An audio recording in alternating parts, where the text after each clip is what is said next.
আগুন লস অ্যাঞ্জেলেসকে সাপের মতো পেঁচিয়ে ধরতেছে, সাপের মতো এভাবে পেঁচিয়ে ধরতেছে।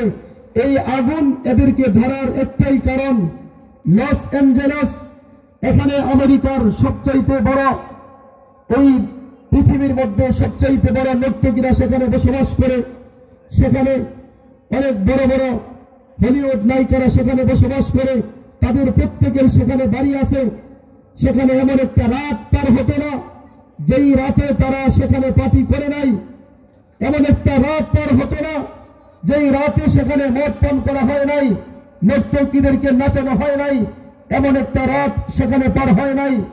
আল্লাহ তাআলা এই সমস্ত নারীরা বেপরোয়া হয়ে যখন তারা সেখানে জিনা ছড়ানো শুরু করেছে, যখন এই সমস্ত লোকেরা মুসলিম বিদ্বেষী হয়ে উঠেছে, তখন আল্লাহ রাব্বুল আলামিনের পক্ষ থেকে এদেরকে এই আযাব হিসেবে আগুন দিয়ে ঘিরে ফেলা হয়েছে।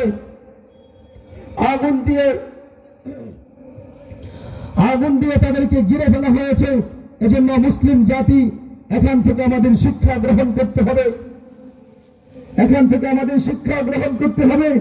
আল্লাহ রাব্বুল আলামিন মানুষকে অবকাশ দেন, কিন্তু একেবারে ছেড়ে দেন না, একেবারে